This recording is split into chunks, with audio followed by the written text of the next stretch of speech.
Howdy, y'all. Joe Hills here, recording as I always do in Nashville, Tennessee. And today on the Hermitcraft server, we are going to go visit Keralis. That's right.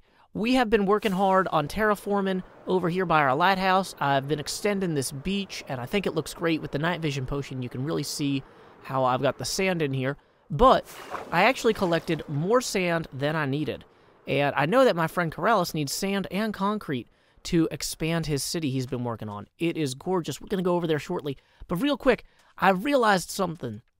Apparently, you can name chests things like, "Thanks, Keralis," and maybe you can even, like, spell them properly, right? And now, that won't stack with these chests anymore, right? And I can put these down, and it says, "Thanks, Keralis," and when I pick them up, it still says, "Thanks, Keralis." So that means that I can take the shulker box of sand and the shulker box of gravel here, drop them in a box that says, "Thanks, Keralis," and we can be on our way to thanking Keralis for generously offering me some more coupons to his bookshop in exchange for these delectable concrete ingredients, or concretients. So, let's go ahead and hop on our way to his base now. Time skip! Out of the fog, the port of Keralis emerges, a bustling cityscape devised by the mad genius of Hermitcraft, Keralis himself. Look at all this stuff. Obviously, he's gonna need more concrete. Like, you know, not necessarily all of these builds are made of concrete. Obviously, we have some tasteful brick and some sandstone and stuff. Oh my gosh, I love these townhomes. Everything here is just so cool. But, you know, whoa, we have managed to really get into that tree. That was a way... I was hoping to just gracefully land atop it, but that's fine. I can always edit this out later to make myself look competent. I won't. I want you to know the truth. But, you know, still, I could. But look at this. Obviously, he's got a lot of cool stuff going on here, and I see why he's going to need all that gravel and sand. I'm sure he will put it to excellent use. What I'm imagining is we should probably put this in one of the port areas here, just so that he can have it in a designated loading and unloading zone. So there it is, our wonderful thank you Keralis chest. I'm hoping to meet up with him later to pick up a coupon for his bookstore so that we can properly enchant all of our gear. But yeah, Keralis is just so talented. Make sure you all check him out if you are looking for something cool to watch on the Hermitcraft server. We are back here at our winery. A day has passed, but Keralis and my schedules just didn't quite match up, and in the meantime, I started doing a little bit of gardening and terraforming work here. I've been extending this vineyard down this way a little bit and smoothing out the grass here. One thing I realized I want to do, though, and I'm really going to need Keralis' help for this, is I want to use podzol underneath all the berry bushes. I did a bunch of different tests earlier, and I think podzol with occasional coarse dirt is going to work the best. Now, we need to get that those book coupons from Keralis so we can get Silk Touch on this and really make it shine. In the meantime, though, I just saw apparently Mumbo has discovered some sort of mystical, magical, mysterious, cryptidological countdown clock in the shopping district. And so we will take our rockets provided by Tango Tech's generous Christmas gift, and we will set course for the heart of the Hermiterranean Sea. Yes, that shopping district island that lies just beyond False's base, which is passing into view now. I don't know much about this countdown clock, other than that it is counting down, and apparently it feasts upon our names. So that makes me think it might be some sort of reverse Rumpelstiltskin tower. Perhaps we might find a way to spin hay into gold inside. That would be my first choice, because I have a wheat farm, but I don't have a gold farm. So any sort of Rumpelstiltskin adjacent solution here is really going to save me a lot of trouble. So, hopefully, it is not anything to do... Well, let's see. Oh, there it is. It is... Wow, my frame rate just died. Thank you, the shopping district. Your gifts are numerous. Okay, wow. Let me make sure. Do I have anything accidentally running in the background on my computer? No, it is just the shopping district difference. So there it is. As you can see, it has counted down or decremented by one light since Mumbo Jumbo's episode which just came out today, but that might have started yesterday. So I don't know if this is what this is a countdown to precisely. I do see that it's got 4 colors on it. These are the colors of Lifesaver Candy. So it's possible that somebody on the server is about to announce a big candy sponsorship. Although they probably would have warned us in advance if that were the case. Let's go ahead and explore the rest. We do have other colors that seem to be accent colors. The white and the teal are more the sort of thing that I would use. Maybe I was asleep and built this. No, wait, it couldn't have been me because there's a lot of iron in this, and I still haven't actually taken the iron out of my beacons yet. Okay, so from what I saw in Mumbo's thing, there's a bunch of, like, random text here. Dang it, I can't... What does it say? Change is combing. Maybe it's saying we need to comb our hair better? Okay, well, whatever this is probably not the cause of our frame rate problems. But there are quite a few frame rate problems adjacent to it. We've got a bunch of burning. A lot of burning here. So perhaps this thing arose from the earth. This could be one of Shredder's digging machines. Oh, and there's some extra glass that I left. That might have been a clue that this was not me also. Totally did not build this. Okay, so let's go ahead and wander over this way.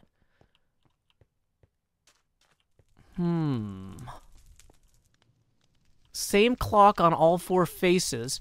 So we know that whatever this is, it's remarkably self-consistent.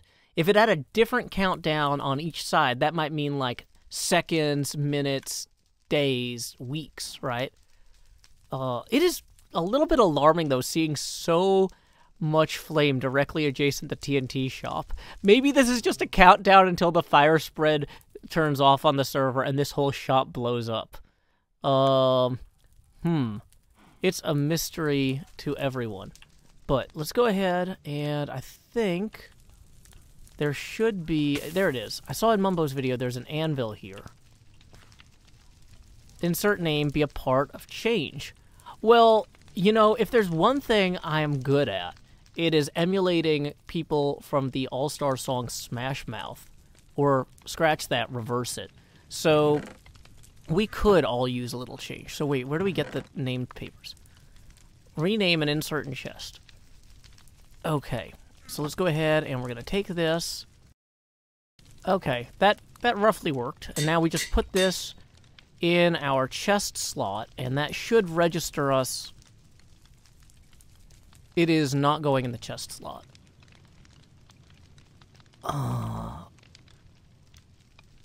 One second, folks. I gotta go check Mumbo's video. Maybe I'm missing something here. Time skip! Alright, I pulled up Mumbo's video real quick on my tablet, and it looks like the chest that we're supposed to put this in is actually over here. So thank you for your patience, and okay. That seems like it either didn't work or worked. It immediately disappeared. Hey, and we got a little gold thing that says you are invited to the changeover. Or it's O to the power of V-er. I don't know. Whatever it is, I'm sure it will be fun. Because otherwise, it wouldn't have been on fire and directly next to a bunch of explosives. The universal symbol for family-friendly enjoyment. If you ever see that symbol on a truck, you know you're good. Okay, so I want to get out of here before my frame rate suffers anymore and get back to a little bit of my terraforming. Hopefully this thing counts down relatively quickly, because I am curious. If there is an opportunity to spin straw into gold, I'm gonna want to be in on the ground floor. I can't tell how many people signed up so far. That's the really frustrating thing. Wait, does this go in a hopper? You can't see the hopper either. Dang it. Stupid toe burning thing. Whatever. Okay, away we go. Ooh, that's not it. Okay, it was going to be a time skip there, but I didn't have the elytra on yet. There it is. Time skip. Welcome to the pool party. Quack, quack. I am just hanging out here on the roof of some random new building. You know, it's crazy. Buildings just pop up on the server all the time. Sometimes they have lights on the sides and mysteries within. And sometimes they just have cute ducks on the roof. Quack, quack. I like this duck. This is a cool duck. Anyway, the real reason we're up here is not to capture that dog. It is actually because our other friend, Rendog, has left me a message letting me know that he's going to be on holiday for a bit. And I've got a base that is just straight up full of logs. I have gathered so many logs doing random different things this season. And people have been complaining, hey, there's no logs in the logs shop. So I asked Ren, hey, do you mind if I just go put a bunch of my random extra logs in your base, or in your build here? Now, actually, let me check first. This one, yeah, see, that's empty. It actually has room in it, though. But some of these are full. So, like this one that's full with the 2 diamonds per stack. What we'll do is we'll move this out here. We'll put that in the center. And then fill that barrel with all the spruce logs I can. Ta-da. I've stocked what I can in these first 5 here. And then we're going to move on to the birch. We will grab that side. We will place our barrel. Load that in. And ta-da. You know, it's not perfect. But hopefully folks who need birch and spruce will be held over. And, you know, there's a little bit of leftover oak, too. So, hopefully the hermits can keep working on all of their builds, no matter how mysterious or bank-like they are. We are here at Looky at My Bookie. My attempts to meet up with Keralis have been frequently and repeatedly dashed, although he did thank us for dropping off that concrete mix-in material for his new tower in his latest episode. I hope you all get the chance to check out that episode. In the meantime, I need to grab a Silk Touch book for my shovel so we can move this episode along. I'm hoping to still be able to record with Keralis tomorrow, but honestly, you know, if we can't get it twice in a row, maybe I shouldn't count on the 3rd day really being the charm. This way, we got what we need to proceed with our episode. The frame rate here. Maybe that thing is going to blow up and destroy everything and fix the frame rate. That would be nice. I mean, look, that fuse is lit now on the TNT. So, I mean, there's something. Anyway, let's go ahead and get back to our base and get underway with our berry terraforming. Time skip. I am sad to report of Keralis that I am clearly not in the port of Keralis meeting with Keralis in order to trade goods for services or other goods. You see, I gotta say, folks, I had a crazy dream last night. I had my alarm set early so that I could wake up and record with Keralis. And, you know, sometimes when I have an alarm set for something important like that I don't want to miss, I'll have, like, slightly more stressful dreams than usual. And I was having this crazy dream last night. Seriously, this is actually what I was dreaming. That myself and the cast of Silicon Valley, from, like, the HBO show about the startup, were like dungeon crawling through like a 60-floor deep data center delved into this giant cave network or something, in order to like defeat this like AI that had become sentient without the AI realizing we were there. And I kept like waking up like thinking like, oh man, something smells like burning circuit board. But like, because we were fighting our way through a data center in the dream, I was just like, oh, this is just such a realistic dream. That's crazy. Like how realistic how my brain is interpreting this, you know, that sort of thing. And so I kept kind of going in and out of sleep, and I'm like, no, I'm just stressing out because I got that recording with Keralis and I don't want to sleep through it.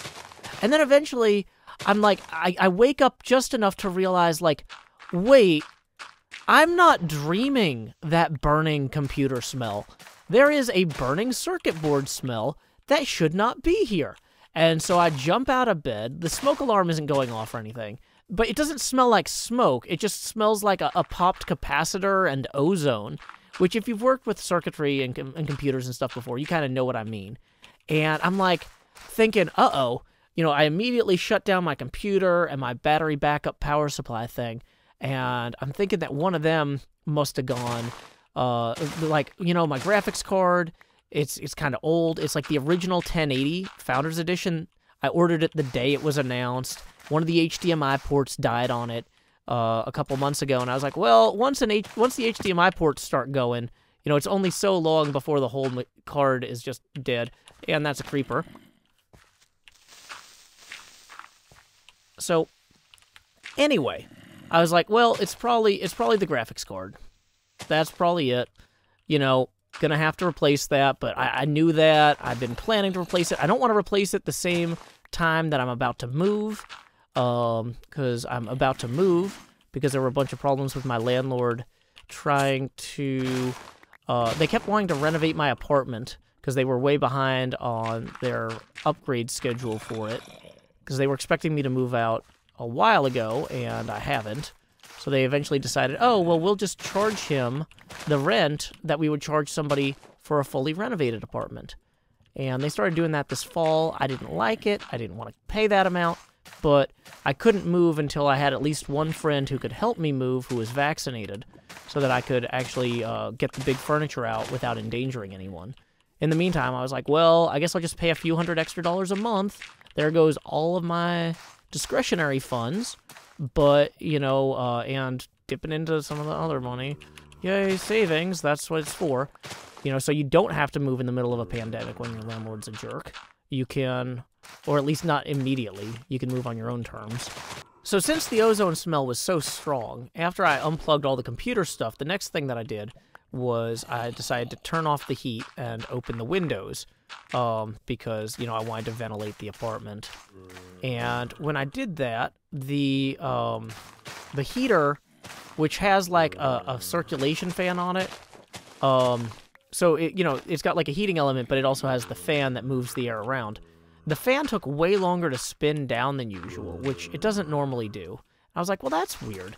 Okay, you know, I opened the windows to try and get some fresh air in, and I woke my daughter up and I said, hey, we're gonna walk around the apartment real quick, and like, we'll walk around the building and make sure, you know, the computer doesn't seem to be the direct source of the smell, but the smell is the strongest next to my computer. Just in case, though, in case there's like a fire downstairs and the smoke alarm isn't working, we're gonna walk around the building and see if we see any smoke or flames, and we didn't. So I was like, that's weird. I thought maybe, okay, maybe a truck or something like that broke down or caught fire nearby on a, because we live near some major roads. We're in a busy city. Sometimes trucks break down and they smell bad because whatever, they were in an accident or they're on fire. So it's like, okay, no sign of a broken down truck or anybody in peril. No sign of smoke or anything outdoors. And part of the problem, too, was it didn't really smell like smoke. Like I said, it just smelled like a burned out capacitor. And so when we came back in, I powered up the computer stuff one item at a time in order to see if, like, any of the power supplies or power splitters or anything like that, you know, seemed like they started smelling as soon as I powered them up. Because that would be a clear thing, like, oh, that was that. But nope, nothing there. So I was just like, okay, well, in that case, it's probably the HVAC, which is the heating, ventilating, air conditioning. And so in order to test that, I attempted, well, and like, and I had walked around outside too. That was one of the things we checked when we were outside, was I wanted to check if there was like anything visibly wrong with our air conditioning unit out there. And there was not. So I'm like, okay, well, I come back in and test the computer, no dice. Test all the power stuff, no dice. So then I'm like, okay, we'll test the HVAC. And before I turn on the heating element, I want to test the ventilation fan first, or the circulation fan. Because if there's something wrong with the circulation fan, then it's going to be a problem if there's a bunch of heat generated and the heat has nowhere to go. So we're going to test the fan first. And I tried powering on the fan via the thermostat. There's like a little switch for fan-only mode. And no dice. So I'm like, well, that's not great. So I called up maintenance from my landlord. and they come down to look at the HVAC. And I was surprised. Apparently, there is a secondary HVAC unit that I didn't know about in a cubby or a crawl space, like, that's only accessible through my apartment. So I know they haven't been doing maintenance on it, because if they had been, they would have had to, like, make a mess in my apartment to get to the thing. And so apparently there is a secondary HVAC unit up there, and the control circuit board had burned out. And the insulation between there and my apartment meant that no smoke actually got into my apartment, just some of the ozone smell. Luckily, I had powered that down, like, almost immediately once I realized it.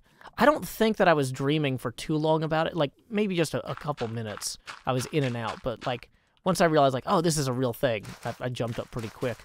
So, luckily, since the power was deactivated almost immediately, the fire didn't get worse. And it would have been nice, though, if when a circuit board catches on fire, there's a smoke alarm in there to go off, but there was not. So, y'all, if y'all have cubbies or any sort of attic with equipment like machinery and stuff up there, seriously, install a smoke alarm. This is your public service announcement from me, Tennessee's Joe Hills. Next apartment I live in, I'm going to definitely do a check for any sort of crawl spaces or things like that. Even if they say, hey, this isn't, like, tenant accessible, I'm going to say, well, hey, I need a smoke alarm in here if there's any wiring or machinery, because, you know, that's really not cool. So, anyway, you know, if it had gotten worse, we would have noticed it eventually, because the ozone smell would have gotten stronger, and then when we walked around the apartment again, we probably would have eventually noticed some smoke coming out from under the roof. But we shouldn't have to do that. There should be smoke alarms and stuff in these crawl spaces, and they should let the tenants know if there's machinery in crawl spaces. So make sure y'all ask about that. I am more glad than ever that we are on our way out of this place. And they're really lucky that this didn't happen in a month or so after we moved out, because, you know, if there was no tenant in the apartment to smell it, they would have still had to have the heat on so the pipes don't freeze. Like, this could have been a real fire, not just a little electrical fire that the power gets cut out and then there's, you know, it goes out. So, anyway, that was why. And so today, like, Corrales and I have been trying to record for like 4 days now, and it seems like it's always something. It's escalating. Hopefully tomorrow morning everything goes perfectly and we're able to actually get our episode done. But yeah, that is why I am just doing berries right now. Okay. But anyway, let's go ahead and do a quick time skip here so that we can continue, hopefully, to Corrales' base. Time skip. Welcome, folks, to Corrales'... No.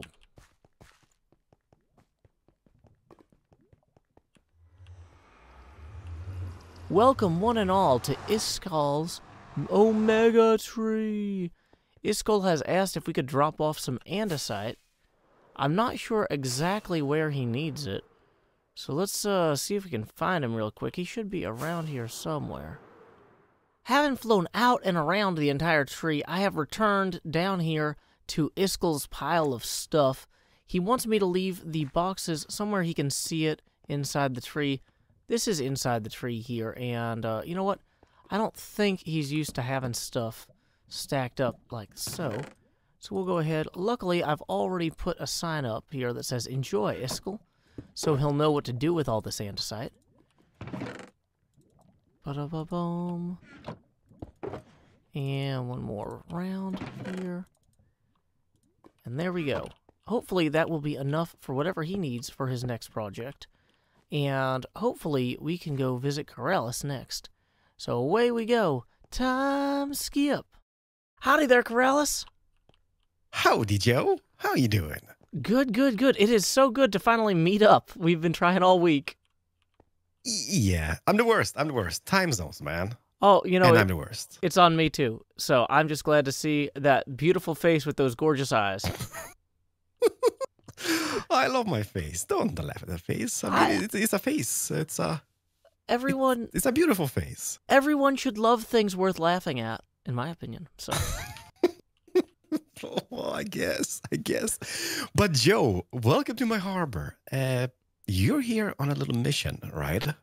indeed, yeah. I heard that you needed some sand and concrete, so I left some in that chest there. And I heard that you might have some vouchers for me for looky at my bookie. Looky at my bookie vouchers. I do have indeed. And tell me, how much would this set me back? Because obviously there's a lot of sand. You know what? I use gravel. I use so much gravel, like, concrete. That is just insane, crazy. Like, you see everything here. Mhm. Everything is concrete, pretty much. Oh yeah. It's super expensive. So how much would this set me back? You know, I don't know what's fair to you, what the book value is these days of enchanted stuff, but you know, this is just stuff. I'm dredging my harbor. I'm pulling sand and gravel out of there anyway. So, How about a stack of diamonds? you know, I'm not really in the market for diamonds at the moment. That's one of the I'm reasons I was just looking for the kidding. book vouchers. I'm just kidding. Okay, so I do have. Okay, this is worth more than I have vouchers on me. But Oh, how really? how about 40 to start off with? You know, I think 40 is good. I should tell you, though, in all honesty, I was counting on meeting up with you earlier this week, and so since we couldn't, I did take one book already, so I'll just go ahead and toss one voucher back your way. No, just take it, man. Ah, you're too kind, The Corellis. book is on me. So, by the way, have you seen my beautiful office? Oh, you- please show I know me. you. I know you love diamonds, right? So over here, Joe. Come on. This is an office especially for you. Come on in. Oh, wow. Hi. Wow, there are opportunities to create a lot of lava lamps here. Come again? What? Well, what I've mostly been doing with diamonds this season is covering them with lava to make decorative lamps in my base. But Oh wow, you were not there. yeah, this is very different from what I'm accustomed to. But I love your view of the crane here, though. Also, like this is just a gorgeous, gorgeous view. Well, thank you so much. It is a grind. You know how it is. It's a Mhm. grind, but it's worth it in my opinion, isn't it? Maybe Oh. a little bit. I mean, this is absolutely brilliant, gorgeous stuff. So I'm excited Too that my kind. extra sand and extra gravel can someday be part of something so colorful and bright. Oh, it most definitely will. Like if you just come over here, Joe, Mhm. we will need to sleep, I guess, because this is a mob farm. As you see over here, we have kind of ran out of road. So Yeah, lost you. I missed where you went. Oh, there you are. Here, as you can see over here. I mean, this is not great. This is not bueno at No. all. So we need to kind of fix that up. And your sand and gravel will most definitely help building this stretch of road. Oh, excellent. Does this street have a name? No, Well- you wanna? Shall we name it after you? Well, you know, if you chose to do that, I would be so honored. What do we name it? Just I mean, Joe Hills. Boulevard Avenue? or Avenue? Yeah, whatever Boulevard. you think is appropriate. It's your base. I will. I'll will let you make it name happen, things Joe. after me your way. I will totally make it happen. You know, I'm just gonna sleep because I'm a little bit afraid about all the mobs around here. Yeah, But I don't will blame you. totally name that road after you. It's gonna be absolutely beautiful. I'm so excited. Wow, I love this firehouse. These little fireman outfits and stuff are great. Yeah, it's not done yet. Like, like I do start a lot of projects all over the place, and I never really finish anything. So yeah, this is not done. Don't look back here. Because, Okay, I'll yeah, just it's look at the ugliness. gorgeous truck. Here it is. It does look like a fire truck a little bit, right? Yeah, no, I mean I instantly recognized it. I really like what you've done with the tires. This is not something I've seen before. It's using the that. I banners. mean, it's a kind of neat idea. I guess it kind of pops out a little bit more than just Mhm. having like the wool. Mhm. Yeah, I like it. I like that a lot. It's a never-ending struggle just getting this up and running. Like there's so many blocks in each truck, right? Mhm. So it's kind of like two shortcut boxes of stuff just to build a truck. Is like, Oh wow. but it comes to life, right? Everything is about bringing this place to life. Uh, so yeah, nothing is alive over here, I guess. But Oh, one wow. day this will be a thriving metropolis. You know, one thing that I feel like really brings it to life is I appreciated the graffiti that you've even got in the underpasses and stuff like that. I mean, might be a little derp idea, right? But kind of looks a little bit cool. And Cleo's been over here doing her little like guys over here, like the Oh. graffiti painters. We've got a little police officer over here. Mm-hmm.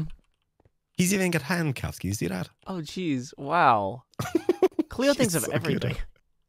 I know, she's brilliant when it comes to stuff like this. Oh. I love it. So we do have the South Park guys. Mhm. We have Biding of Isaac and One Up. Very cool. Yeah, but Joe, once again, thank you so much. So, like, if you ever have more gravel sand and don't need it, please do trade it. Because badness. Because I use so much, like like a lot.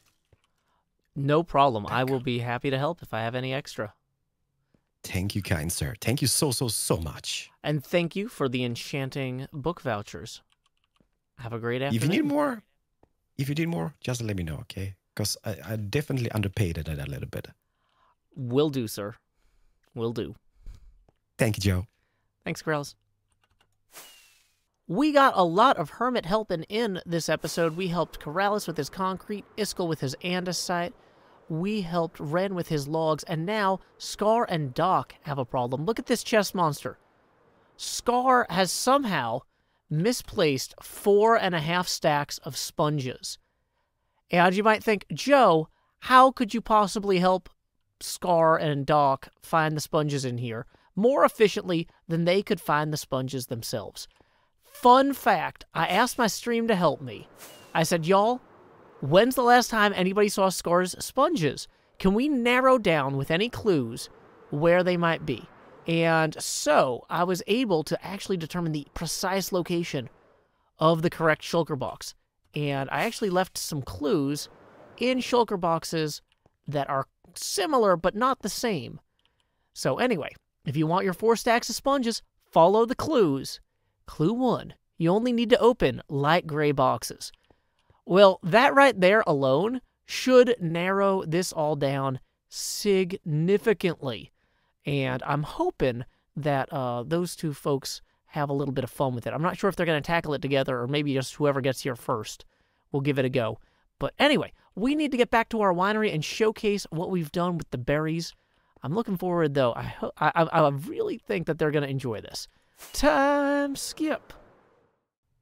You may have noticed that this episode was mid-roll ad-free. That's thanks to Patreon sponsor Kathleen Heath. In lieu of that mid-roll ad, I will now read a haiku of my own devising. Burnt capacitor? Ozone smell everywhere? Power it all down. Until next time, y'all, this is Joe Hills from Nashville, Tennessee. Keep adventuring.